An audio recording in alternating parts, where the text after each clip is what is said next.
This is Rock Talk with Mitch LaFon. Mitch LaFon. Welcome to this episode of Rock Talk with Mitch LaFon. Joining me later on this hour is going to be Danny Bowes, a singer for Thunder. But before we get there, we have got the one, the only Robert Berry, of course, having played with everybody over the years, including Alliance and Keith Emerson and everybody else. Robert, first of all, thank you for having hooked me up with a Gary Peel interview, but bonjour, as we say in Montreal. Hey, Mitch, it's great to talk to you. I want to tell you, though, I never got to play with Donnie and Marie Osmond, so I didn't play with everybody.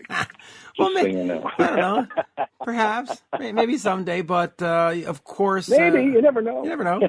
In 2018, you released The Rules Have Changed, and it was sort of the same kind of concept behind the band 3, but it is 3.2, and you had Keith Emerson on there. You took that relationship and worked these songs that you and him had sort of sussed out before. Talk to me a little bit about that. And then the other thing is you're going to bring this on the road. You are coming to Montreal on October 3rd at the Piranha Bar and on October 4th. And I'm going to have to read this one off the screen because it is a long name.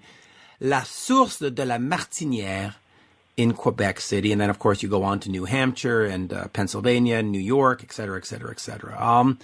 We're doing 29 cities, so I'm energized and ready, you know. So talk to me about this. The Rules Have Changed. It came out on Frontiers, and yes, it's a great record, man. It's a year now, but talk to me just about revisiting those songs and that relationship with Keith Emerson and putting these songs together. You know, it's interesting that it's still alive and well, and I'm doing lots of interviews. Lots of people are coming to the shows you've done so far. They are all energized by what we called, Keith and I called it 3.2, which was the second version of 3. Back in '88, we had a tour. We came through Canada. The band was called 3. We had a top 10 song. It was really great, but Keith got so much criticism from the ELP, the diehard ELP fans. Hey, where's Great Lake? How come you're playing these songs like Asia and stuff? You should be blah, blah, blah. So Keith took that to heart. He was very, criticism hurt him. He couldn't take it. So he broke up 3. 27 years later, they put out a live 3 in Boston album. And Keith, we all 3 of us signed off. Yeah, but for Keith, it was just money in the bank kind of. But it showed up at his doorstep. He played it, and he immediately called me. He goes, Robert, I just had no idea we were such a good band. I said, well, I always thought so. He goes, no, we were fiery. We were jamming with the energy and everything. It was so good. And I thought, well, there's my chance. Keith, what would you think about doing another one? We said maybe, if anybody's interested. Well, Frontiers have been bugging me for years, 10 years, to do this album with Keith and Carl, if he'd do it. So I called Frontiers. They okayed it, got good money, got a complete artistic control. We started in, and a couple months later, Keith was gone. He died, and I'm left with the 5 songs we had written and some more, a bunch of ideas, outline forms, and about 20% of his keyboard parts, but a broken heart at the same time, where I just thought, I can't finish this. I can't go on with this. It was a dream of mine for 27 years, and boom, gone, So 6 months later, to make a long story short, if I can, I thought, wonder if his son Aaron would do it with me. I sent Aaron one of the really hard songs, One by One of my favorites on the album. Has this fantastic Keith Emerson intro, and Aaron called me back and goes, whoa, I can't play like that. That's my dad. And, of course, nobody could play like Keith Emerson. He was amazing. He was the very best of the best. So I revisited the material, and I decided I'm going to finish the rest of it on my own. I was the only guy that knew the sound, knew the plan, had played in the band, rehearsed the first album, developed everything. And I wanted it to be exactly what we wanted it to be, the second 3 album, therefore 3.2. When it came out, sold out in 5 countries by noon the first day, and it's been rolling ever since the whole year, where a manager got a hold of me and said, you got to put this on the road. Right away, booked 29 cities, and I'm so excited we're coming to Canada. That was important to me, because the Canadian dates that 3 did were some of the best dates and some of the best audiences. I do believe that Canada supports their musicians more than the U.S. does. We're sort of flavor of the month around here, And doesn't Canada also have something in the laws of the land where 30% of the radio and stuff has to play Canadian artists or something 70. like that, Mitch? 70. 70. Oh, there, see? Yep. And so they cherish their artists and they support them. We don't do that here. You know, we say, well, you know, if you can't do it on your own, I'm sorry. Okay, thanks. We call that CanCon, which is short for Canadian Content Rules, and the CRTC, which is our equivalent of your FCC, says in order to get preferential treatment on the radio, on television, they have a 4-star rating, and people might correct me on this, but if you wrote the song, sang the song, et cetera, you get a point. And if you get 3 out of the 4 stars, like let's say you and I wrote a song, well, I'll get a star and you'll get a star because you wrote with me. And then eventually 70% of the music has to be played. And listen, you look at bands like Triumph and Honeymoon Suite and Bryan Adams and Celine Dion. Had it not been for those Canadian content rules, we might not be thinking about Bryan Adams these days. We might not be thinking about Lawrence Gowan, who's now with Styx. We might. So it's helpful, but I love it. You know, it's one of those. You know what else? What else that does is, you know, you start at a certain level, and when you get on the professional stage, or you start developing your songwriting, and you start to see what people think of you and what they like of what you do, what they don't like, it develops you into a better artist. Like Smash Mouth is from my hometown here. When they first started live, you would not want to listen to them, but they had a big hit. So they got to playing all these concert tours. A couple years later, wow, these guys are smoking hot. They are so good because they got the opportunity. In Canada, the government or your radio policy there helps you get those opportunities. I'm moving. That's it. I'm done. I'm packing up my studio. Now, I'm moving. I got to say, we'll write that song together.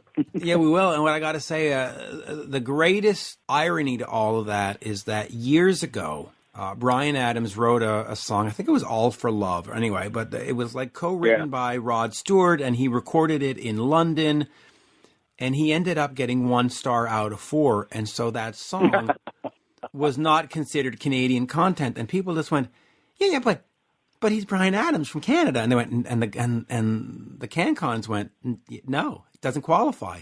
So that was kind of ironic and kind of funny. But let's remind the folks here real quick. You are October 3rd at the Piranha Bar in Montreal, October 4th at Le Source de la Martinière, and then October 5th you're heading off into New Hampshire at the La Faro Center of the Performing Arts. So quickly, when fans come out, do we see just sort of the entire album performed from top to bottom? Are you doing some of the earlier stuff to the Power of 3? Is there some alliance? Is there some hush? Is it sort of everything? What can fans expect? You're seeing my history of 30 years playing with some of the most iconic musicians in the progressive rock and English kind of progressive rock world. I started with Steve Allen GTR. We're playing a GTR tune that I wrote with Steve. I went on to Keith Emerson, Carl Palmer. We're playing 3 songs off the 3 albums, Desi La Vida being one of them. A huge ELP fan and 3 fan favorite. I was in Ambrosia. Touring with Ambrosia a couple of years. We're playing a song that I did with them. I had, I had Pilgrimage to a Point out, a lot of songs that I had written to try to get 3 revitalized, and Last Ride Into the Sun was a favorite off that. We're doing that. I worked for a record label called Magna Carta doing this whole tribute series to the great bands like ELP and Yes and Genesis. We're doing 4 of those songs that are re-envisioned versions. They're kind of tougher and have a deeper groove. Roundabout I did on the Yes one, and Steve Howe played on it with me. I have a letter from him saying how much he likes the bass line. I said, really, Steve? The bass line that Chris did was Roundabout, right? He goes, oh, this new one kicks it all about. I said, wow. And I have a letter from Ian Anderson from, I did Mr. on the Gallery. He goes, my favorite on the album. So these songs that no one's heard live, we're doing the whole history. Then we're doing 3.2, a couple songs from that. And I'm so excited about it. We've done a quarter of the tour already. The audiences have been great. And what really thrills me is people are coming up and thanking me. And they're not just enjoying the show, but saying, hey, we just didn't think we'd ever hear this live. And with Keith gone, and I mean, so many of our favorite musicians are gone, we thank you for coming out and doing this. So I'm actually doing it to thank the fans. I've made a living in music my whole life, and who could be luckier than me, That's really something. And I've been able to do it the way I want to. So that's pretty cool. It's exceptionally cool. And of course, fans, you can check out all the dates on robertberry.com. That's robertberry.com. And sir, as we say in Montreal and in Quebec City too, actually, merci beaucoup. Thank you so much. It was my pleasure. I can't wait to meet you in person. I'm dying to get back to Canada. Closest I've been in the last 20 years was Niagara Falls, but the American side, U.S. side. Well, you got to come to the Canadian side. I produced a band called, I think they go by Diva. I call them Diva. It's a string quartet that does things with the guitar amps and stuff. They're rocking. They're Canadian. I went up there to work out of Russia's, one of the places they did something in. And so I have been there for that, but just to go for 3 played before, it's going to be a thrill for me, I tell you. Thank you for your time and your support over the years, too. Oh, absolutely my pleasure. And folks, coming right up, it is Danny Bowes of Thunder. We are speaking with singer Danny Bowes of the band Thunder. Their new greatest hit, celebrating 30 years, is out now. As we say in Montreal, Danny, bonjour. How are you? I'm very good, thank you. How are you, sir? Good. Always a pleasure to talk to you. And I'm sure you might have seen or you might know, you are in 2019 by far my favorite singer. Easily. Yes. Very kind of you. Very kind of you, sir. Yes. And I've mentioned this in the past. I'm my playlist in the phone is over 400 songs of Thunder. And it doesn't matter if it's a good day or a bad day. Listening to you guys happens to put a smile on my face. So let us quickly talk about this 30th anniversary package.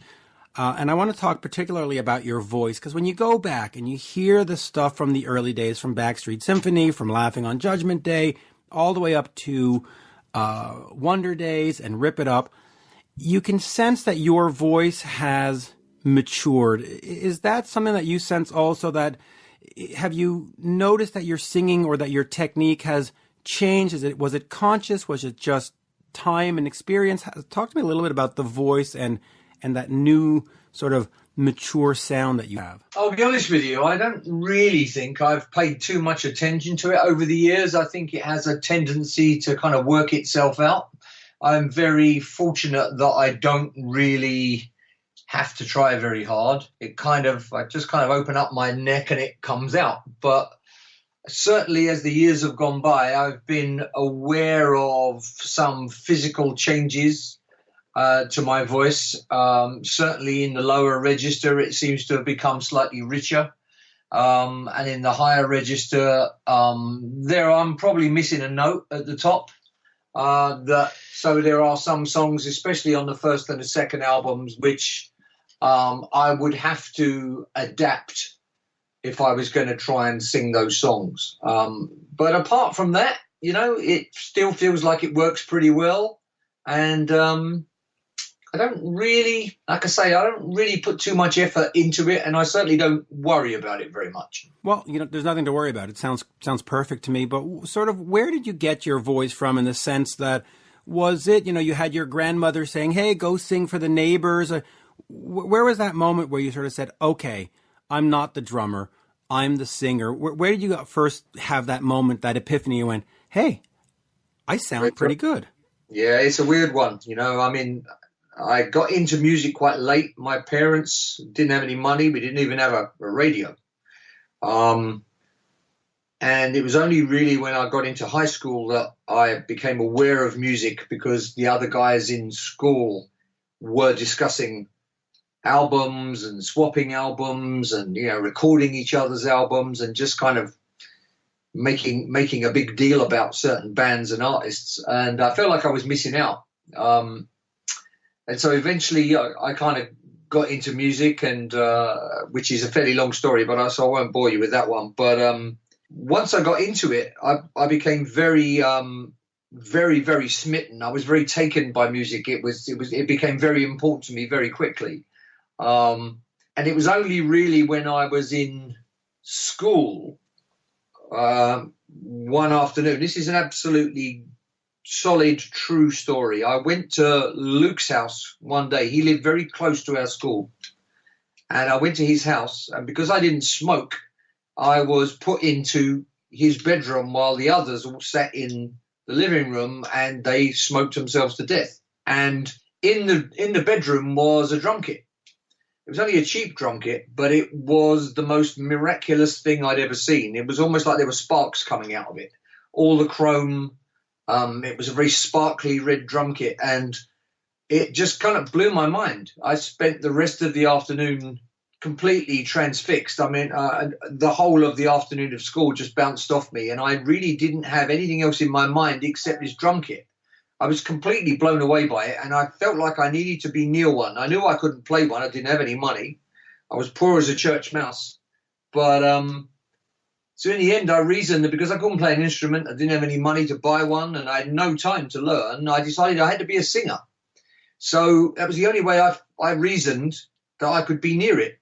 And the next day, I sat next to Luke in class, and during a moment when the teacher was quiet or sort of mumbling away at the blackboard, I told him I was a singer, and then he told me to, in the kindest way possible, he told me that I should maybe go away. I think that's the kindest way I can put it. And he eventually, I told him out of sheer desperation that I had a microphone, and I think because we were all poor and equipment was at a premium, he took me very seriously when I said I had a microphone, and he gave me an audition. And the following Sunday, having taken all the records that he gave me and learned them, I went back to his place on the Sunday and I did an audition which lasted all afternoon, and I basically shouted my head off into a tiny little combo using my uncle's microphone that I'd borrowed from him because he had been in a band years before. And in the end, they made me go away and make the tea while they discussed me, and they gave me the gig. And I honestly, to this day, don't know why, because I thought I sounded absolutely god-awful. I will respectfully disagree. I think you sound brilliant. Back when I was 15, trust me, it was a different story. Yeah, well, okay, and I'll talk about Terraplane in a second because I have a question about that. But let me ask you just real quick. This Greatest Hits celebrates 30 years. When you got to the 20-year mark, you had sort of said, okay, we're done. You did the farewell. You did all this. Talk to me about the last 10 years. How has that been for the band? I mean, Wonder Days, Rip It Up, Please Remain Seated, all top 10 status in the UK charts. How do you sort of look back on these last 10 years? Is this sort of the cherry on top, or is it, no, man, this is some of the, because to me, if you look at Wonder Days, I will put it up there as your top 2 albums. It's just brilliant. Thank you. I think if you look at the 10 years, I think you can only really look at 5, because the first 5 of those 10 years, we did nothing. Occasional show, but no commitment to making records. I mean, we had broken up. I mean, that was absolutely it. The other guys in the band were doing different things. They all continued to play. I got into managing other bands. I was booking bands, became a booking agent. I did all kinds of other things and didn't sing. It was really only in 2014 when we got back together and decided that we would make the Wonder Days album that it kind of comes back to life. And I think when we decided we were going to make that record, we agonized long and hard. I think we discussed it for at least 3 or 4 months before we actually did anything, before Luke even wrote a note or a word, you know. I mean, it was at least 3 or 4 months of discussion. And the discussion all centered around the debate as to whether or not we were going to come back and give it a really proper go, or whether we were just kind of going to dabble and make a record and then go away again. We needed to know whether or not we all were deadly serious about the idea of doing it and making a full commitment to it. And thankfully, we all agreed that we would, but we also agreed at the same time that we wouldn't just make any old record. Part of the conversation revolved around the fact that we recognized that we had more years behind us than we probably did have in front.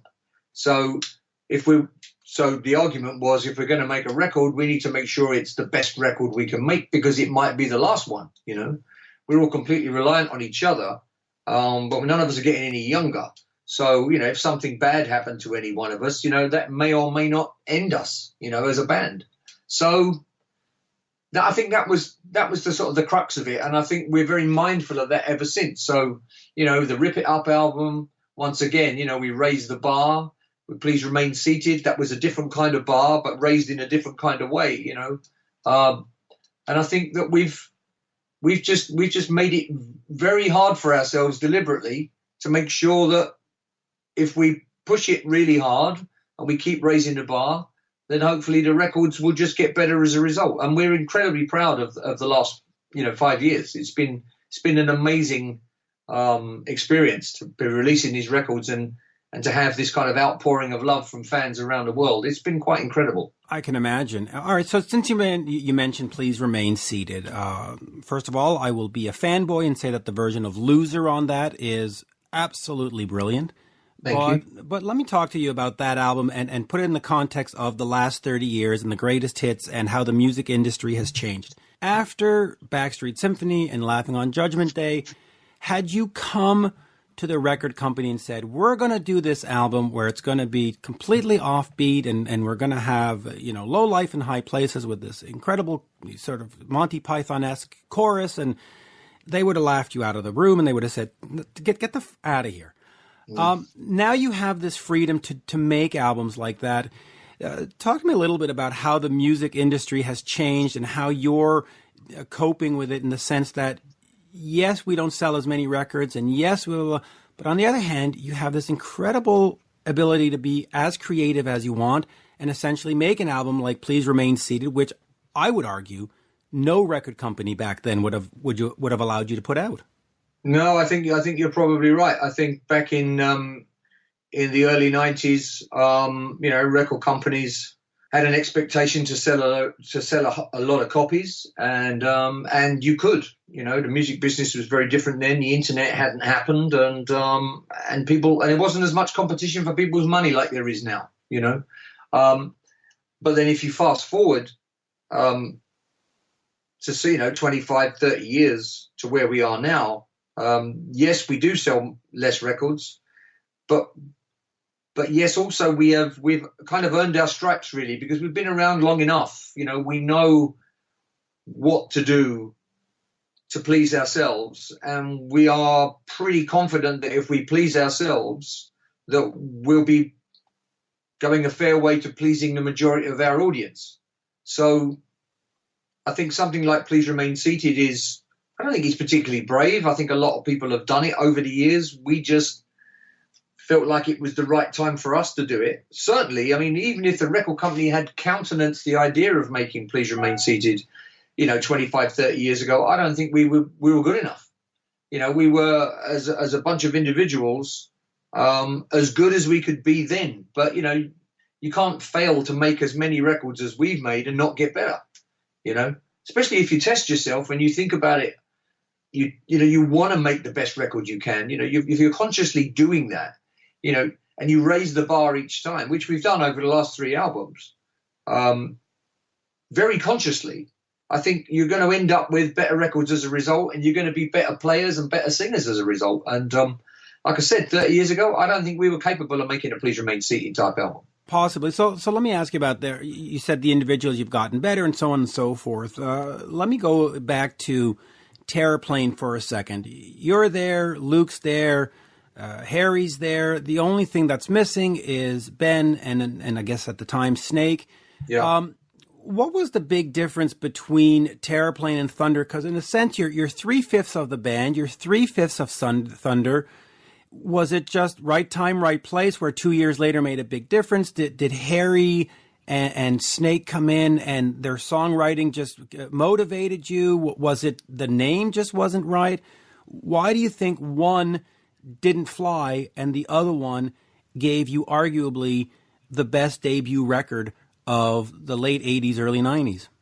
I think the experience of making all the mistakes that we made with Terraplane counted a great deal towards the success that we achieved with Thunder. I think, when we signed our first record deal as Terraplane, we'd been in a band for 9 years. We'd been rejected by every record company in London, some of them more than once. And when we did get a record deal, we kind of assumed that the record company knew what they were talking about. And, if I was going to write a book today about the mistakes that you can make in the music business, I think page 1, front and center, would be: do not believe your record company know what they're talking about, because they don't always. And I think We learned that to our cost. And 3 years after signing to a major record label, Epic Records, which is Sony, as it was then, or one of the Sony imprints then, we'd been through the machine, as I called it, and we were spat out the other end, and we were very disgruntled, very upset, felt like we'd been used, and we felt like a kind of a commodity. We did everything the record company told us to do, and it didn't work. So when Thunder came about, we decided we would do everything exactly our own way, in our own time, at our own speed, and if they didn't like it, they could go fuck themselves, excuse my French. And that's the way we've been pretty much ever since. It seems to work for us. It's working great. So let me just follow up on one more with Terraplane, because when I look at the band's history of Thunder, and you tour and you do the Christmas shows, you've covered songs by Tom Petty and Doobie Brothers and Paul McCartney, and you've done This World from Luke's solo stuff, and you do Bose and Morley. But the one band that you, and I'll say ignore over and over again, is Terraplane. You never do I Survive. Is there an anger towards the band and you just don't want to deal with it? Have you just not thought about it? Do you think the songs aren't good enough and you just can't make them better? Is there a reason why you sort of stay completely away from that catalog and just don't want to revisit it? No, it's pretty simple. I mean, we decided when we ended Terraplane that would be the end of it and we would never play those songs again. I think I think you might be right. I don't think we've ever thought about it as clearly as that, but it might be that those songs just remind us of a time in our lives when we were desperately unhappy. I don't know. I just think when we started Thunder, we thought, well, that door's shut. Let's get on with a new one. Let's open a new one and get on. And I think those covers that you talk about, we've always loved playing covers. We warm up to covers. We jam covers in the studio before we record, while we're recording. Sometimes those covers end up making it onto records, like Give Me Some Lovin' on the first album. That was a jam. We were drunk. It was late at night. And, the first time we did it, everybody thought, wow, this is great. And then we couldn't remember how the song finished, and somebody had to do it again. In fact, a lot of the covers and the songs that we jammed on that first album actually ended up being released on a very expanded version of the album by Toshiba EMI in Japan. I think it was maybe 20 years in. I can't remember. But certainly when they sent us the CD for us to approve, some of these tunes, we couldn't even remember doing them. That's because we were so drunk when we made the album.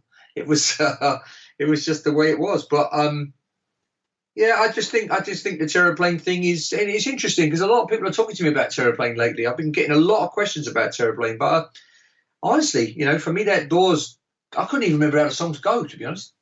Well, try the brushing up on I Survive, because that one is good. It's a good sort of theme song for the band that after 30 years, yes, you have survived and you have made it. Since we're talking about covers, there is, of course, Your Time is going to Come, the Led Zeppelin cover on the Greatest Hits. But let me talk to you about this on two different planes, in a sense. You've done, like I said, the Bob Seger covers and the Tom Petty's. When you think of Thunder, everybody at the beginning described you as a hard rock or a heavy metal band, but a lot of the covers you do are far removed from that. Talk to me about some of the influences you've had. Are you more in that sort of Doobie Brothers, Bob Seger kind of mold, or did you sort of grow up on Judas Priest and Iron Maiden and Kiss and... No. We were inspired very much by 70s rock, 70s pop, Beatles, Stones, The Who, Led Zeppelin, all the pop stuff around in the 70s. Where we lived, there were, and the time that we grew up in, there were sort of amazing albums being released. It feels like every 5 minutes. I can remember spending so much of my teenage years queuing up outside record stores, waiting for them to open so I could dive in and get the latest Deep Purple album or the latest Bad Company album, or the latest Led Zeppelin album or the latest Who album, and a lot of those albums turned out to be classics now. So, if you're lucky enough to grow up at a time like that, you've soaked up an enormous amount of very, very, very good material.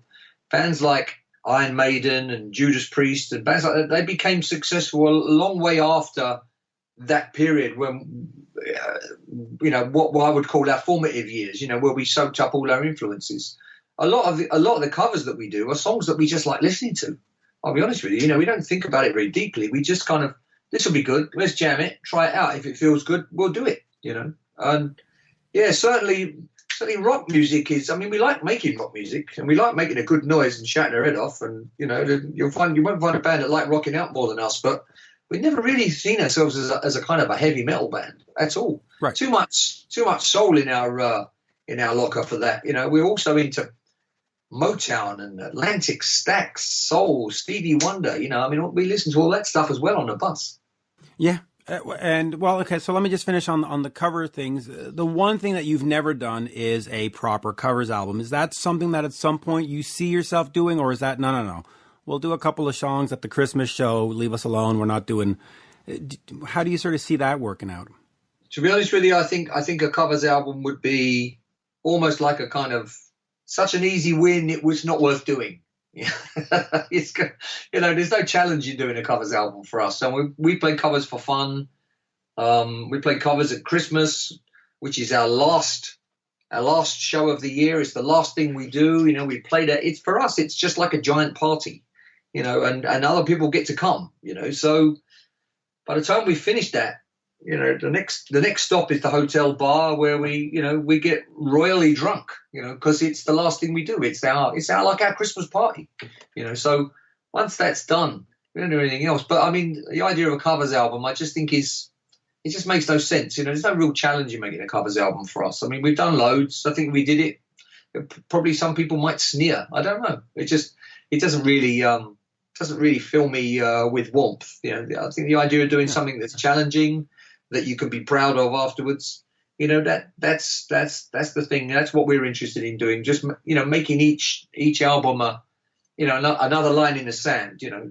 That's where we are now. We need to get better than that next time. Yeah, and that makes sense for me. And when you listen to the live albums that those covers are on, there's that sort of loosey-goosey feel of just people having a good time, which translates. Yeah. And I don't know if in the studio, where it's more sort of antiseptic, if it would translate the same way, where it's kind of fun, you've got a point. I think you got a point.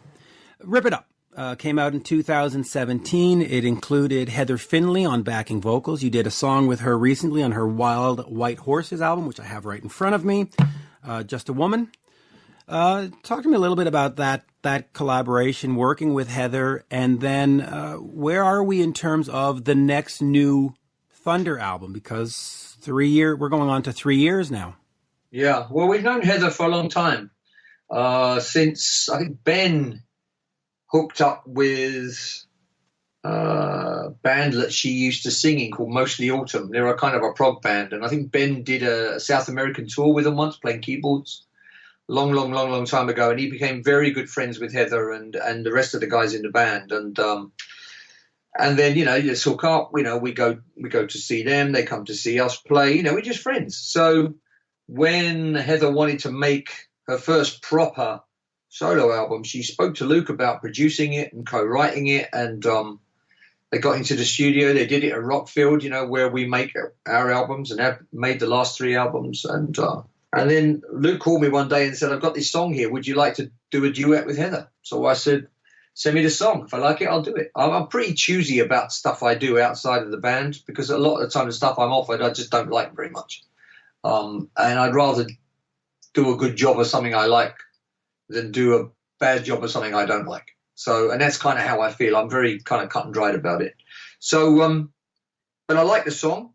So we did the tune, and she's pleased as punch. So I think that's the best test, isn't it? If you do a song with somebody from their album and they're very pleased, then I think you can pat yourself on the back. No, I'm very happy with it, and it's a good tune. Pretty easy for me. I just come in, shout my head off, leave. It's kind of what I do. But as far as the next album goes, I mean, we are already working on it. We've done some tunes already, recorded some songs, and we're going back into the studio towards the back end of the year to do some more. And if we feel we've got it nailed, then that'll be it. But if we feel we need some more songs, then we'll go back in early part of next year. We're going to release a new album, I would say, towards the back end of next year. That we're not in any massive rush to do it. We want to make sure that it's as good as it can be, so we give ourselves plenty of time to achieve it. That is a good plan. I like when they're finished properly. You did mention Luke having worked on this one. He's also done stuff with the Amorettes. You have not really sort of gotten into the whole production thing. Is that something that interests you at some point, to be more of a producer and go do other artists? Or do you sort of just want to be the singer in a band? You know something? I don't honestly think. I mean, I've watched Luke at work. I've watched other producers at work. And I honestly do not think that I have the patience required to do the job. I think, I spend a lot of my time managing other people's lives and making plans and making sure those plans work. Fortunately, it does make me a bit of a dictator sometimes. And I've had to kind of have a few conversations with people where they ask me for my opinion, and I tell them, you don't want my opinion because if I tell you what I think, you might cry. So I don't think that would make me a very good producer. Yeah, that might be something. Yeah, I could see that. And we're getting to half an hour, so I'll start wrapping up. The band over the years has released a lot of B-sides, a lot of Japanese bonus tracks, a lot of extra stuff. You've got all these live recordings that were made for limited times. Do you see yourself at some point putting together some kind of collector's box set or some kind of deluxe edition of something and start sort of repurposing those tracks? Or it was there, it was done. If you missed it, well, we're sorry, but we have to keep going forward. No, I don't see any reason why we wouldn't put those some of those songs, some of those recordings out there again. I don't see any reason why we wouldn't do that. But with all these things, we would need to feel that the collection, whatever the collection would be, would stack up as music and as a thing, and it would be good value for money, and fans would feel like they were getting something that was good, when they got hold of it. So, well, I think we're very fortunate. We're in a very good place with our current record label. BMG have been very, very supportive, very helpful, and we've got all kinds of discussions ongoing with them about what we do in the future. So I wouldn't rule out the idea of maybe reissues of some of the old albums with expanded track lists and extra formats. No, I wouldn't rule that out at all. I think there's every chance that kind of thing may happen. That's good. That's great news, actually. And I'll finish with these last two questions. One is shorter, one's a little longer. But Michael Monroe of Hanoi Rocks has recently said that touring the U.S. is not worth it unless you're opening for a stadium-sized band. Do you sort of share that view that coming over to North America, just because of the expense, is just not worth it? Or do you see the band having some kind of plan down the road going, okay, we haven't been there since whatever, the Canada Dry Tour of 91. Yeah. Let's go back. We would love to. I have to tell you, I think for us, the US and Canada have been elusive. It's been a thorn in our side and a source of some disappointment over the years that it never happened in the way that we hoped it would have happened. We've never given up that the opportunity might come along one day, and if it does, we'll jump at it. I think it's very different when you're Michael Monroe and you've been doing it lots of times and you've had opportunities. You can afford to feel the way he does, but we haven't had the opportunities, and if we got them, we would take them. Trust me, we would love to give it a go over there. So it's not like, we're comfortable in the UK, too bad, because, okay. We've never been comfortable. We've never been comfortable. We're always pushing ourselves to achieve something new. And we're hitting half an hour, so I will end with this. The band over the years, including with Please Remain Seated, you've retaken the songs, you've reorchestrated them, you've reimagined them. How important is that in the songwriting process? When you come up for songs for Wonder Days or Rip It Up or the next new one, do you sort of say, hey, there's a basic sort of melody that we have to have in order for it to sort of, what's sort of what makes a good song, I guess, is the question. I think, as I said earlier on, I think if we can please ourselves, then we're reasonably confident that we can please the majority of our audience. And that's really what it comes down to. I think, Luke, he toils away writing those tunes, and to my mind, he's a genius. The fact that he can do that, he goes to work, he sends me demos, and he blows my mind. the fact that he can surprise me after all of these years, for me, is an absolute stunning revelation. Every time I think about it, it blows my mind more.